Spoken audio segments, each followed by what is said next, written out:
Hello. Oh, it's moving itself, sorry.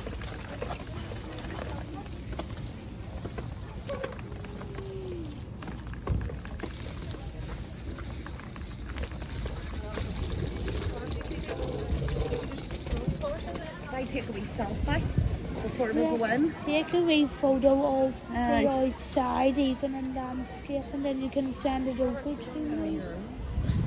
We'll do one with us all. Okay. I love it. And then Right, just and then you turn your phone on landscape and just take a photo of the top. Turn your phone Just on turn the your phone. side. Yeah. So just make sure that you look up. Take that and then make sure that you look up at the top. Take a picture of that.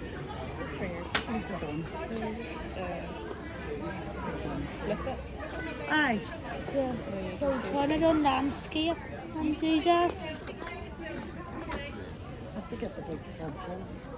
Right, we're better than winning. Let's go. I'll do it on my phone later. So I send them to the group chat. You can speak. We're going out here to the museum first, and then we're coming back here at 1:30 for our... yeah.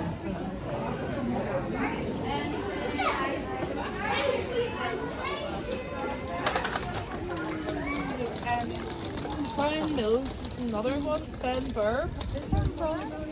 They were all built by, there's a lot of the big linen factory in those times were Quakers. So they worked on the same principle that if you kept your workers happy and you paid them more, then they were more productive. So that they had leisure, so they could enjoy their leisure time. Or So the shopping adventure. they didn't have bought pubs. There's no alcohol because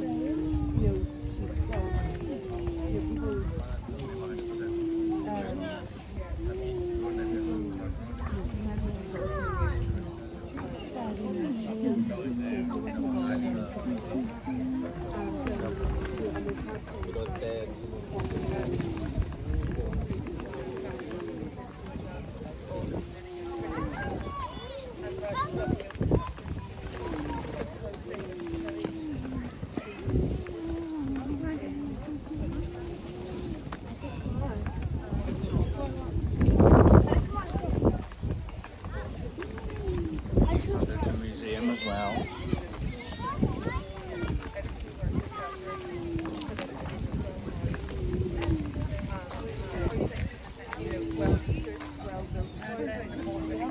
So that it wasn't. Yes, so that they were, yes, and they were given slightly higher wages. So more of the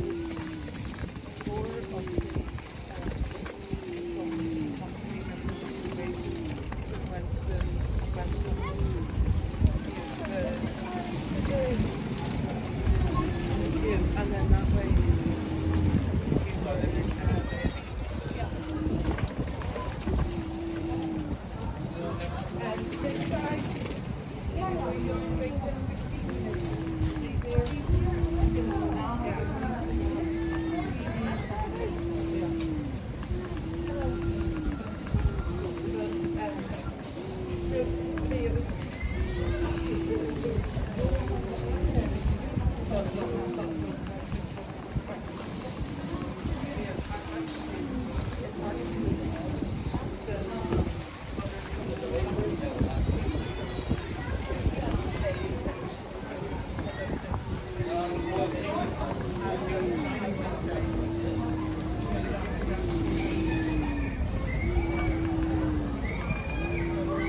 Okay, folks, give me tickets with you, please.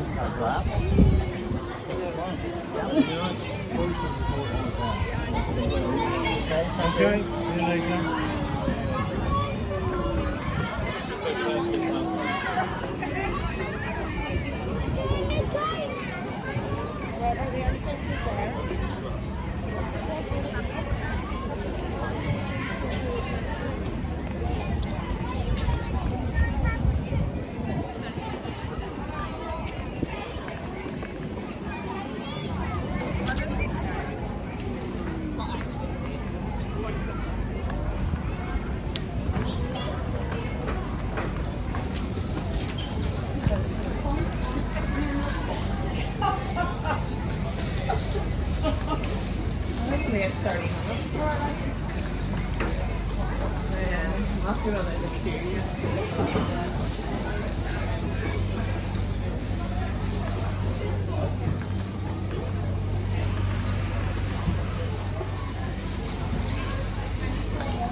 Doorway. There's no stairs as you go through. Thank you. Enjoy. You okay, Rachel?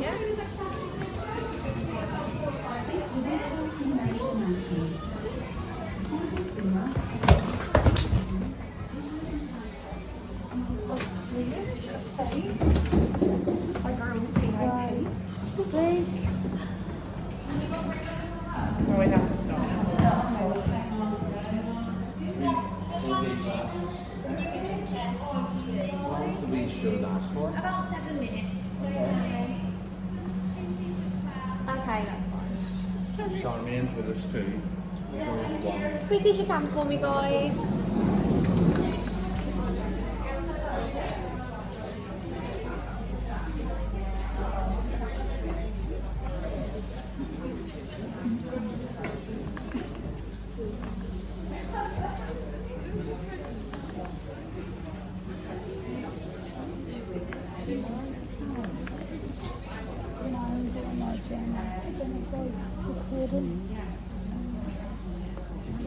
Because there's videos of this on YouTube Live. There are videos of this on YouTube Live. Where's that account? So,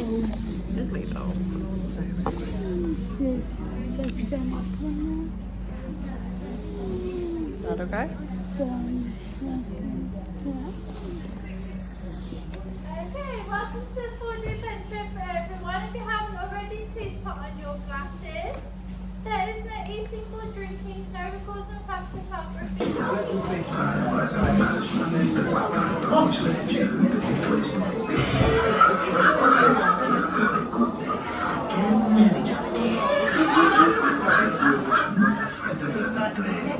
Sorry.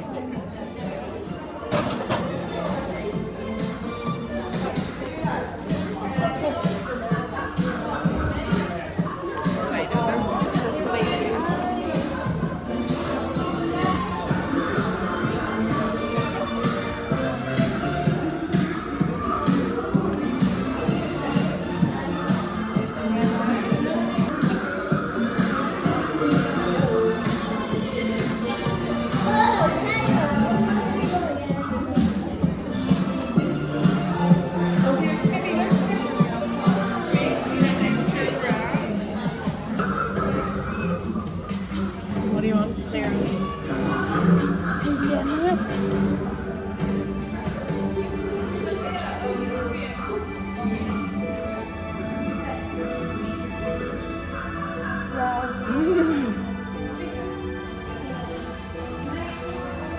Okay.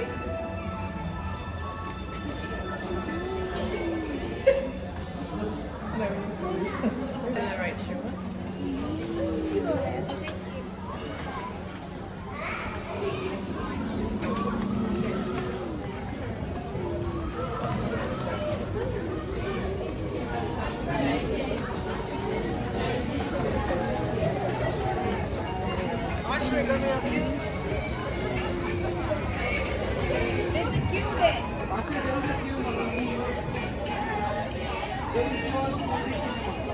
I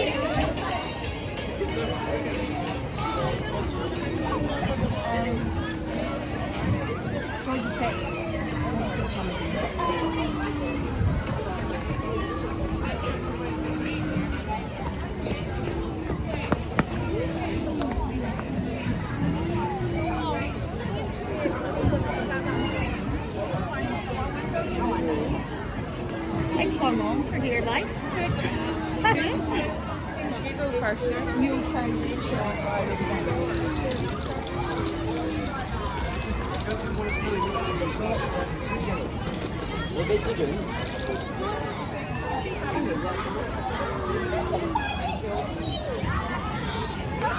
Oh wait, there are two boards. And look, it's not Cadbury. I think there's anybody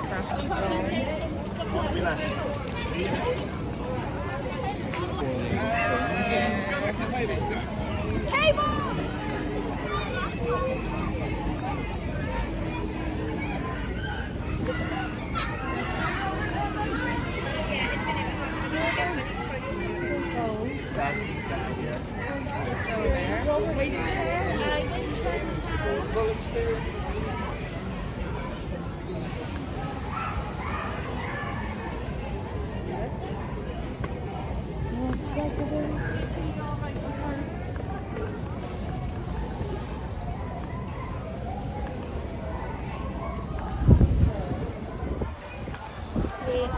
Finally found the wheelchair entrance.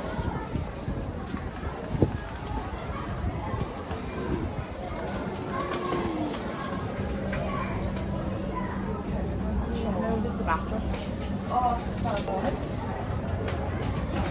Stairway to Cadbury. Wow.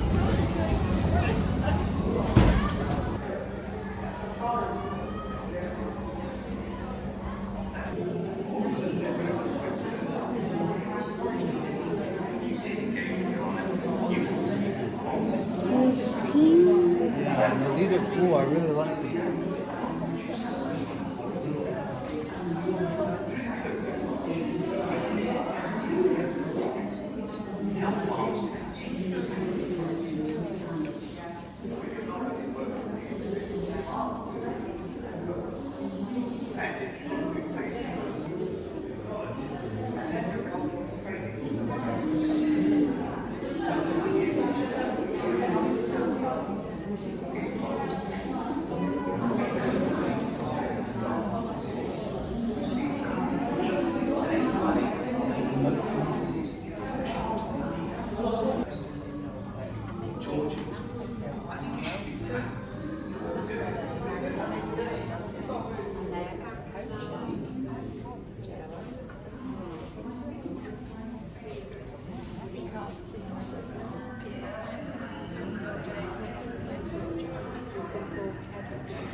Thank you.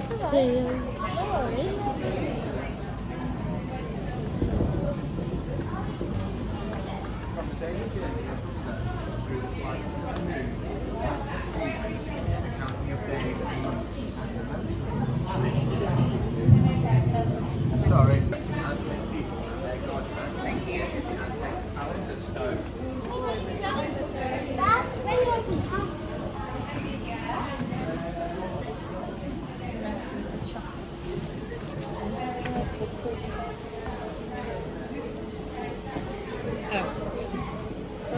Oh, the pad.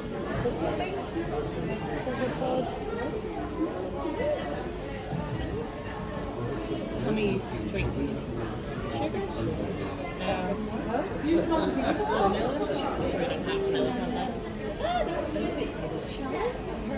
I know a lot of that because I've been a question writer. They're not mixed. What am I mixed? Half of them without chocolate. Nobody else appears to have. No, unless it's for COVID, they're not lacking. I think for COVID.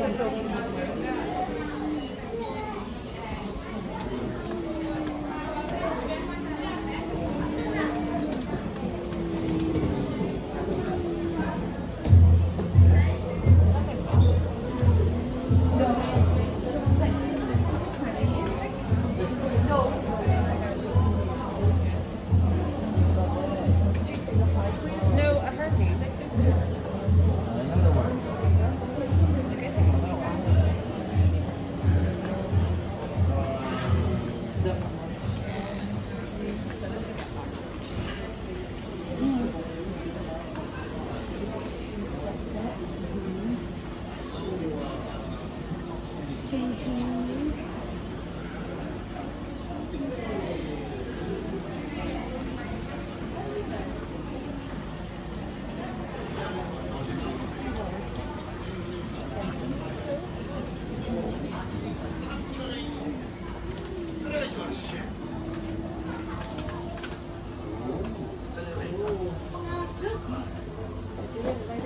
Just as I suspected, my fellow countrymen absolutely adore the taste of chocolate. Just look around. Everyone is drinking. Receipts drop-ins. Get rid of it. Have changed the recipe, placing the chili pepper and by adding other spices. Nutmeg and by adding kept chocolate and mostly garlic secret for over 100 years.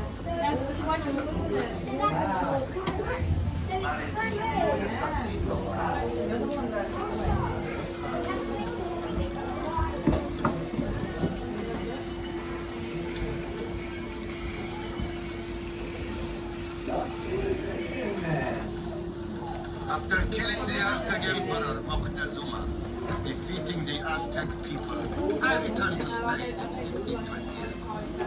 I loaded my galleons with cocoa beans and chocolate drink making, as I was convinced that this drink would delight my contemporaries instead. However, the voyage was not without risk, as English and Dutch pirates were constantly attacking and capturing treasure ships. Look around. Everyone is drinking. I like the refreshing those games. I know I probably just actually the people up there, Rachel, who's taking up and all. What's this? This is just bags of seats drop-ins. Get rid of it. What sort of treasure ship is this?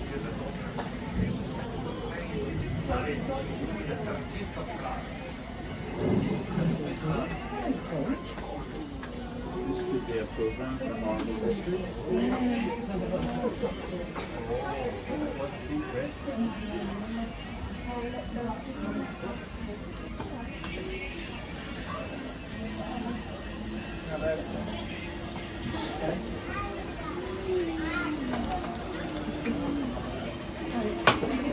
Sorry, just let my daughter. Senorita, just as I suspected, my fellow countrymen absolutely adore the taste of chocolate. Just look around. Everyone is drinking. Is this the same recipe originally enjoyed by the Aztecs? We have changed the recipe by replacing the chili pepper and by adding other spices. Cinnamon, nutmeg, and by adding sugar. We kept chocolate a closely guarded secret for over 100 years, until the daughter of Philip II of Spain married King Louis XIII of France and took the secret with her to the French court. What sort of treasure ship is this?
Nobody needs Samuel Pepys.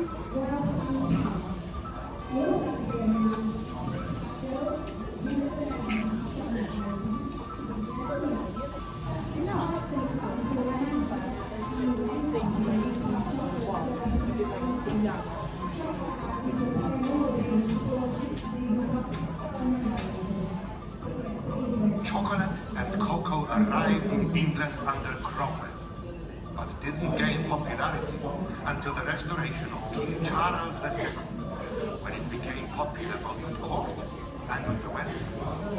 Samuel Pepys, the famous diarist, wrote of it the day after the coronation of Charles II. Waked in the morning, with my head in a sad taking through last night's drink, which I am sorry for. So rose and went out with Mr. Creed to drink our morning draught. She gave me chocolate to settle my stomach.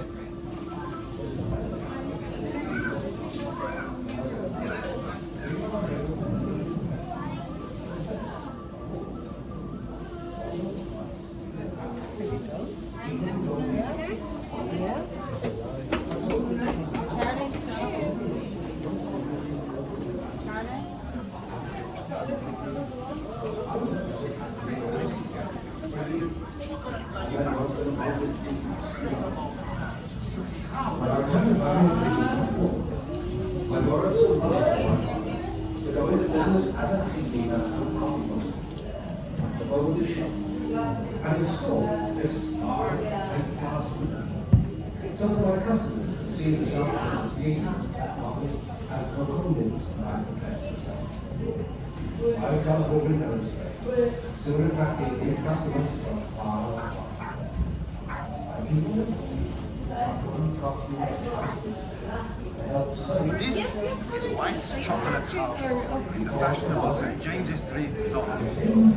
Chocolate houses were very fashionable in 18th century London, where the wealthy would meet to discuss politics, gamble, gossip, and of course, drink chocolate.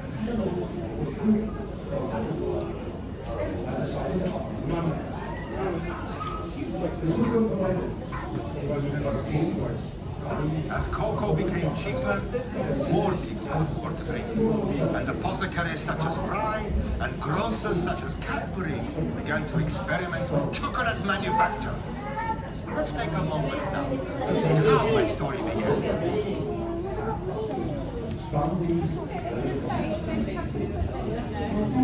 Story continues in the restoration prestige. The barrier changes becomes the we will see the places which goes in front also to the far side of the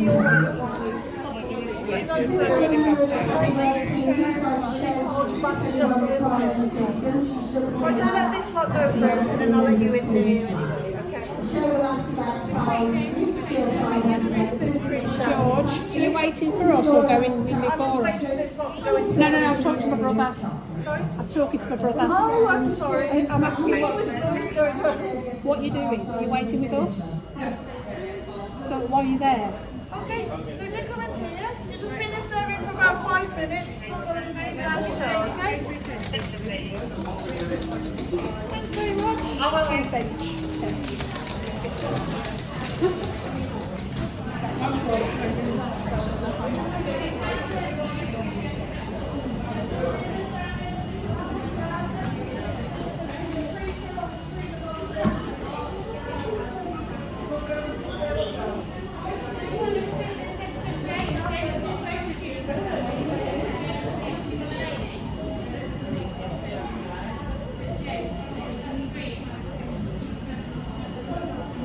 Hi there, good afternoon.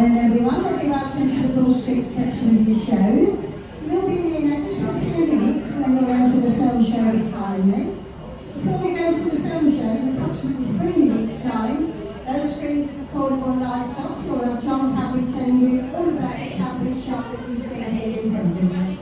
While you're waiting, feel free to look round, take photos. If you've got any chocolate left, you can eat it. Just stop it melting.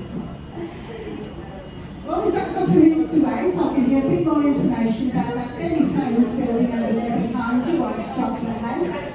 See, we do know that chocolate drinking was around long before John Cadbury came on the scene. He didn't actually invent chocolate, so he did have a reputation of having the finest quality of chocolate when he opened his shop in Victoria and Birmingham. But in Georgian times, we collected chocolate houses like White's over there. White's was the first in London, opening in 1693 by a gentleman called Francis White. He invited all his rich and wealthy friends to join him in the chocolate house on a membership basis, then pay a penny on the door to spend all day drinking lots and lots of hot chocolate.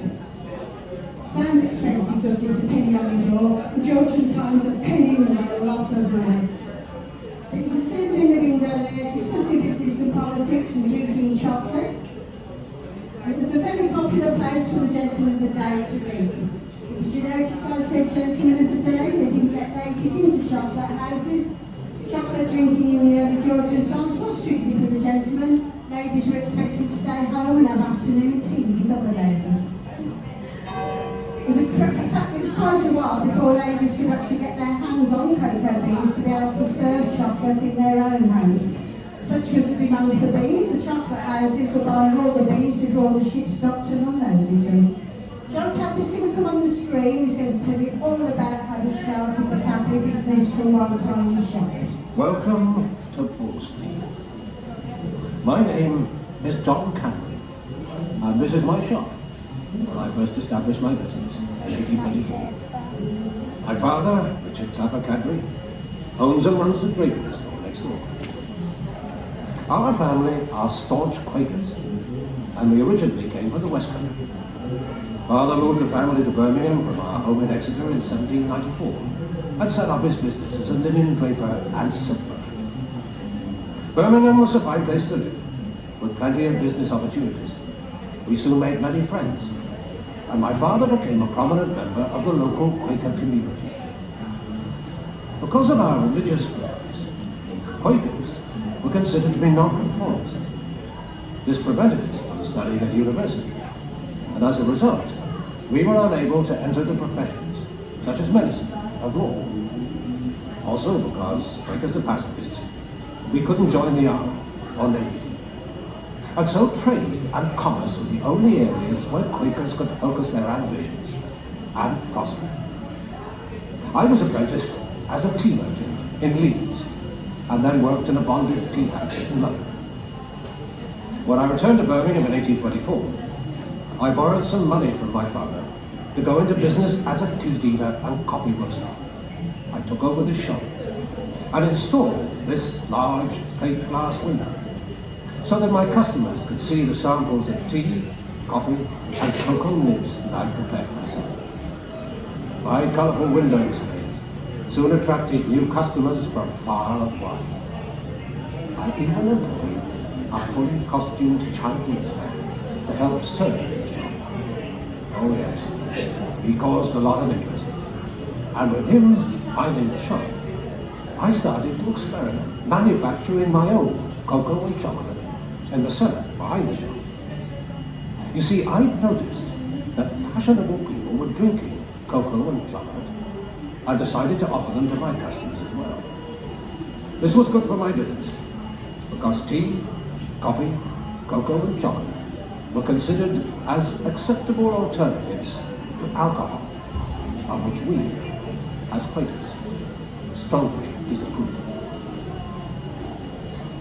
Let me tell you some more about how my business grew and prospered from these very humble beginnings. Okay, everyone, we're going to enter the show. Please allow our wheelchair users to enter first. If you'd like to come through, take the ends of the rails on the first row on the far side of the theatre. It is stuck in the shows to assist if anyone requires assistance. Just tells me up to go.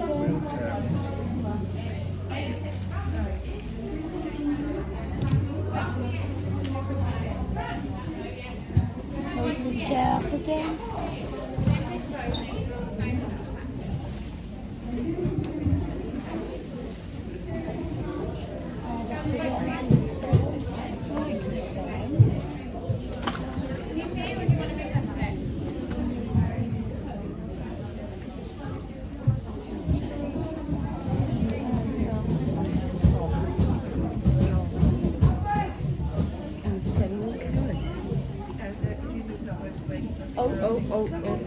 Sorry.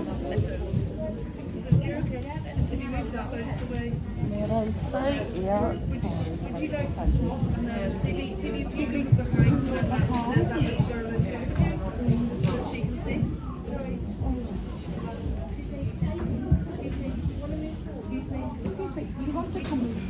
Here is my shop at number 93 Bull Street, where I set up my business in 1824 to trade tea and coffee.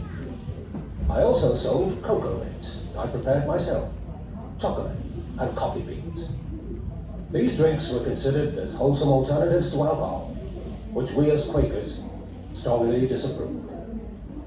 In my spare time, I experimented with preparations of cocoa beans and chocolate, which I could sell in the shop. Soon I had to rent a warehouse in nearby Crooked Lane, where I could manufacture these products on a larger scale. At first, it was very difficult, because I had to pay high taxes on the cocoa beans. And then, on top of all that, I had to move out of Crooked Lane and into another factory, here in Bridge Street. That's when my brother Benjamin joined me, and together we formed Cadbury Brothers. With more space, we could now prepare a cocoa powder and an eating chocolate that could be packed and sold. Soon after, my eldest son, Richard, joined the company. Having Richard with us made all the difference.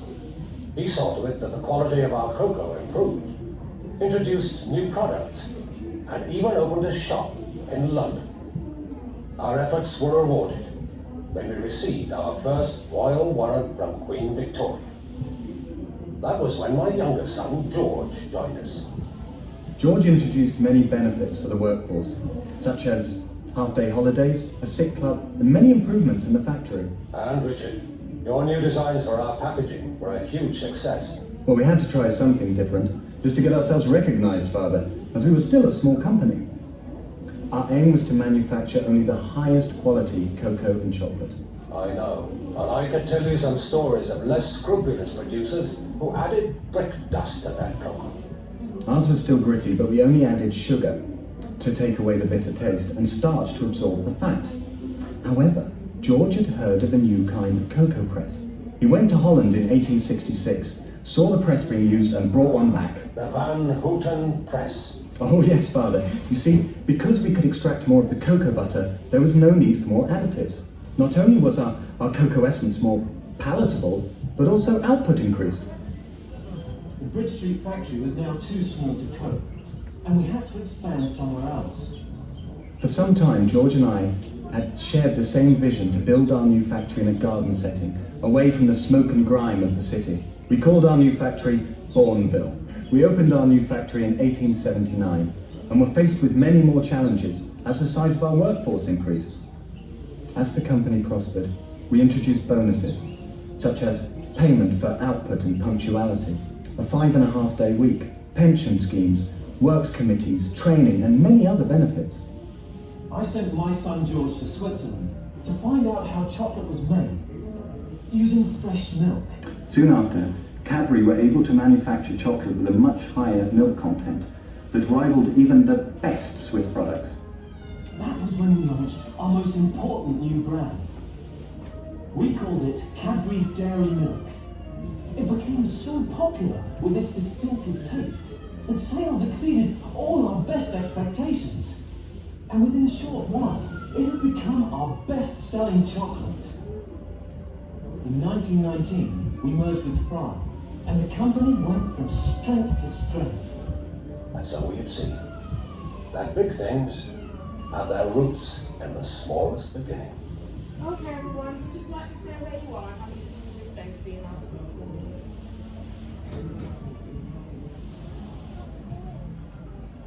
People with medical conditions that could be aggravated by abrupt or sudden movement are strongly advised to sit in the back row or stand in the next theatre. Just so you're all aware, the purple benches are going to shake, but the yellow benches at the back doesn't. So any wheelchairs and cushions like use the side door, and if everyone else would like to make their way through the middle for me. People with medical conditions that could be aggravated by abrupt or sudden movement are strongly advised to sit in the back row or stand in the next theatre.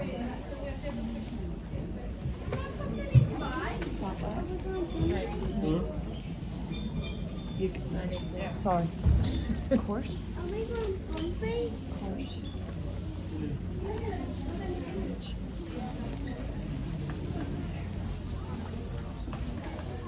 If you guys come down the far side for me.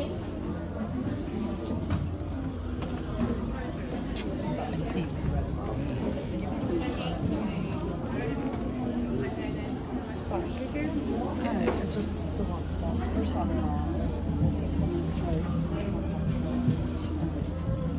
Our story starts over there, where you can see a farmer and his team planting our young cocoa trees. Hello there! Once each pot has been cut open, so that all of the beans and sticky pulp can be scooped out to be fermented in a heap and then dried in the hot sun until they've turned a rich brown colour. Once the beans are dried, they are tested for their quality before being loaded onto a cargo ship to be transported to England. They are then taken to our factory in Chirk for processing. Now, first the beans must be sorted and physically cleaned to remove any stones, dust and string that have come across with the beans from Africa.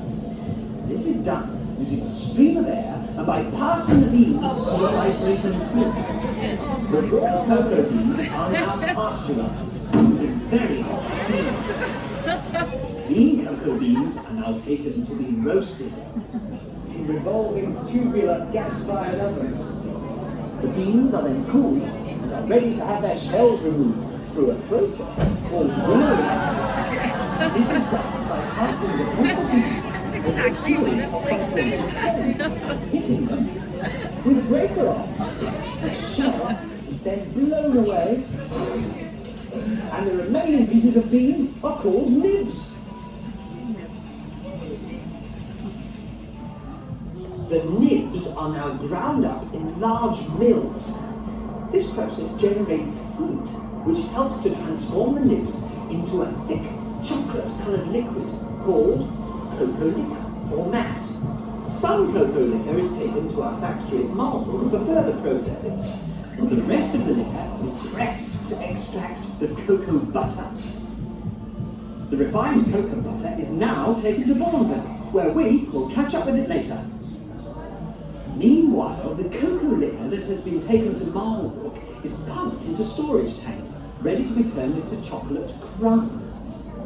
Over 150 tons of sugar and 500,000 litres of fresh full cream milk are delivered to Marlborough every day to be used in this process. But first, the milk must be pasteurised and then evaporated to remove most of the water before sugar can be added to produce a sweetened condensed milk. The liquid milk and sugar solution is now heated again before the cocoa liquor from Chirk is added and thoroughly mixed to create a thick paste. The paste is then squeezed between steam-heated rolls under a huge vacuum, causing the paste to turn into a powder. The resulting crumb is scraped from the rollers, dried in a flow of hot air, and blown into storage silos. The crumb is now taken to Bourneville in tankers, where it is ground and mixed into a paste with this, the cocoa butter, which came from Chirk earlier. The paste is then refined into a flake before being conched or mixed to form a liquid chocolate. This liquid chocolate is used to make all our famous milk chocolate products.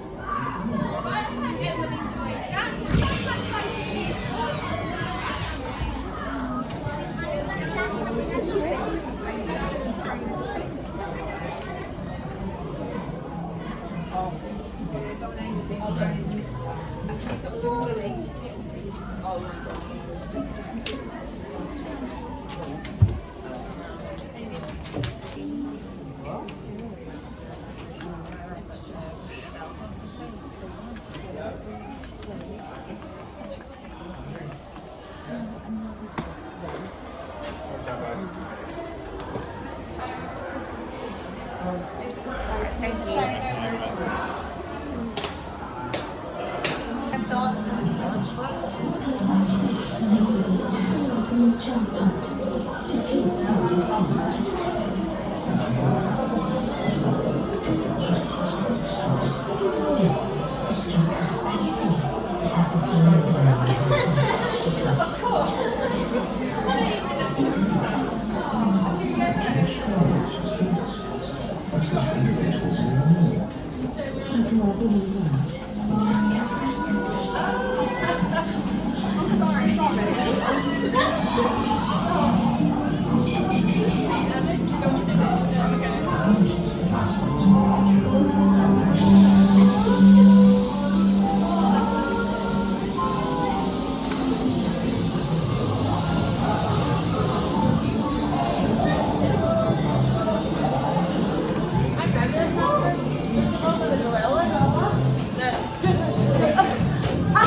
Welcome everyone to the Cadbury Advent Music Party. Okay, I'll line up a special treat for you live. Let's go bananas for my furry friend who needs no introduction.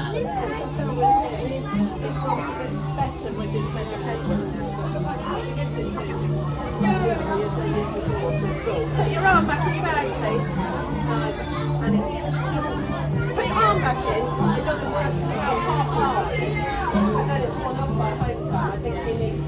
Now this is one. Much better since it changed its specification. Oh, yeah.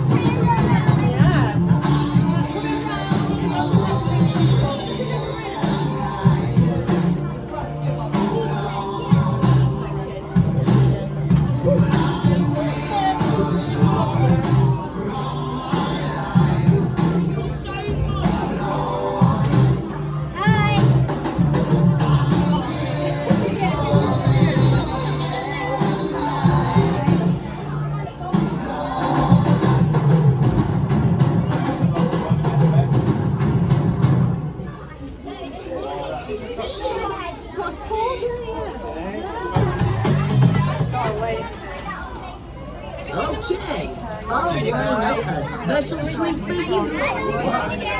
Let's go bananas for my furry friend who needs